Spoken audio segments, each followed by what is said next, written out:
നമസ്കാരം. American president Donald ട്രംപിനെതിരെ രൂക്ഷ വിമർശനവുമായി Iran parliament speaker Mohammad Bagher Ghalibaf രംഗത്തെത്തിയത് പശ്ചിമേഷ്യൻ രാഷ്ട്രീയത്തിൽ പുതിയ ചർച്ചകൾക്ക് വഴി തുറന്നിരിക്കുകയാണ്.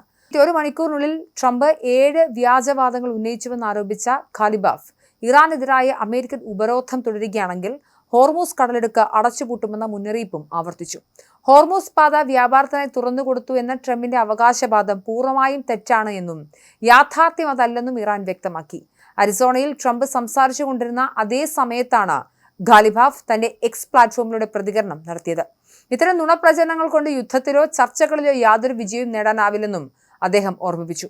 ഇറാൻ നിശ്ചയിക്കുന്ന പ്രത്യേക പാതയിലൂടെ മാത്രമേ കടലിടുക്കിലൂടെയുള്ള ഗതാഗതം അനുവദിക്കൂ എന്നും ഇതിനായി ഇറാന്റെ ഔദ്യോഗിക അനുമതി ആവശ്യമാണെന്നും അദ്ദേഹം കൂട്ടിച്ചേർത്തു. സോഷ്യൽ മീഡിയയിലൂടെയുള്ള പ്രഖ്യാപനങ്ങളല്ല, മറിച്ച് മണ്ണിലെ യാഥാർത്ഥ്യങ്ങളാണ് കടലിടുക്കിന്റെ നിയന്ത്രണവും നിബന്ധനകളും തീരുമാനിക്കുകയെന്നും ഗാലിബാഫ് വ്യക്തമാക്കി. സൈബർ ഇടങ്ങൾ ഉപയോഗിച്ച് പൊതുജനങ്ങളെ തെറ്റിദ്ധരിപ്പിക്കാനുള്ള അമേരിക്കയുടെ നീക്കങ്ങളിൽ ഇറാൻ വീഴില്ലെന്നും അദ്ദേഹം പറഞ്ഞു.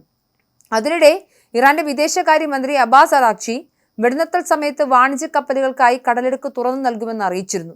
എന്നാൽ ഈ പ്രസ്താവനയിൽ ഇറാൻ മാധ്യമങ്ങൾക്കിടയിൽ തന്നെ ആശയക്കുഴപ്പം നിലനിൽക്കുന്നുണ്ട്. ഇറാന്റെ ഔദ്യോഗിക വാർത്താ ഏജൻസിയായ ഫാസ് ന്യൂസ് വിദേശകാര്യമന്ത്രിയുടെ വാക്കുകളിൽ സംശയം പ്രകടിപ്പിക്കുകയും ഇത് സമൂഹത്തിൽ വലിയ ആശയക്കുഴപ്പമുണ്ടാക്കിയതായി റിപ്പോർട്ട് ചെയ്യുകയും ചെയ്തിട്ടുണ്ട്. മറുഭാഗത്ത് ട്രംപ് തന്റെ ട്രൂത്ത് സോഷ്യൽ പ്ലാറ്റ്ഫോമിലൂടെയും വിവിധ മാധ്യമ അഭിമുഖങ്ങളിലൂടെയും ഇറാന്റെ ആണവ പരിപാടി സംബന്ധിച്ച് വിചിത്രമായ അവകാശവാദങ്ങളും ഉന്നയിച്ചിട്ടുണ്ട്. ഇറാൻ അവരുടെ ആണവ പരിപാടി അനിശ്ചിതകാലത്തേക്ക് നിർത്തിവെക്കാൻ സമ്മതിച്ചതായാണ് ബ്ലൂംബർഗിന് നൽകിയ അഭിമുഖത്തിൽ ട്രംപ് പറഞ്ഞത്.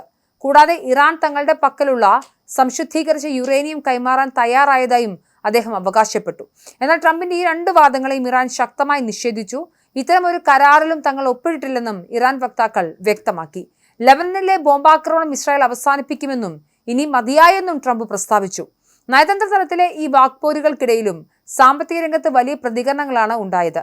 സമാധാന ചർച്ചകൾ നടക്കുമെന്ന പ്രതീക്ഷയിൽ ഓഹരി വിപണി കുതിച്ചുയരുകയും ക്രൂഡ് ഓയിൽ വില താഴുകയും ചെയ്തിട്ടുണ്ട്.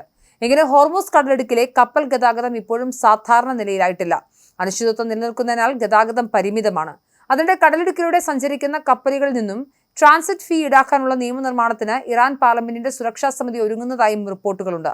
ഹോർമൂസ് കടലിടുക്കിന്റെ നിയന്ത്രണം പൂർണ്ണമായും തങ്ങളുടെ കൈപ്പിടിയിലാക്കാനുള്ള നീക്കമാണ് ഇറാൻ ഇതിലൂടെ ലക്ഷ്യമിടുന്നത്. ചുരുക്കത്തിൽ ഉപരോധം നീക്കാതെ മേഖലയിൽ സമാധാനം സാധ്യമാകില്ലെന്ന ഉറച്ച നിലപാടിലാണ് ഇറാൻ നേതൃത്വം. എന്തായാലും യുദ്ധം ആരംഭിച്ചപ്പോൾ ട്രംപിന്റെ അവകാശവാദങ്ങൾ ഒന്ന്, ആണവ സമ്പുഷ്ടീകരണം പൂർണ്ണമായും നിർത്തലാക്കുമെന്നും ഹോർമൂസ് കടലിടുക്ക് തുറന്നു കൊടുക്കും, അതുപോലെ തന്നെ ഇറാൻ സ്പോൺസർ ചെയ്യുന്ന ഗ്രൂപ്പുകളായ ഹമാസ്, ഹിസ്ബുള്ള, ഹൂത്തികളെ പോലെയുള്ള ഗ്രൂപ്പുകളെ നിലയ്ക്ക് നിർത്തും തുടങ്ങിയുള്ള നിരവധി കാര്യങ്ങളും ഒപ്പം റെജീം ചേഞ്ചുമായിരുന്നു. അതായത് ഇറാനിലെ ഭരണ നേതൃത്വത്തെ മാറ്റുമെന്നുള്ളതായിരുന്നു. എന്നാൽ ആത്യന്തികമായി യുദ്ധം ആരംഭിച്ച് 1 മാസം കഴിയുന്ന സാഹചര്യത്തിലും ട്രംപ് മുന്നോട്ട് വെച്ച ലക്ഷ്യങ്ങളൊന്നും നേടിയില്ല എന്ന് മാത്രമല്ല, ഏതെങ്കിലുമൊക്കെ തരത്തിൽ യുദ്ധം ഒത്തുതീർപ്പാക്കാനുള്ള ശ്രമങ്ങൾ മാത്രമാണ് ഇപ്പോൾ നടക്കുന്നത്.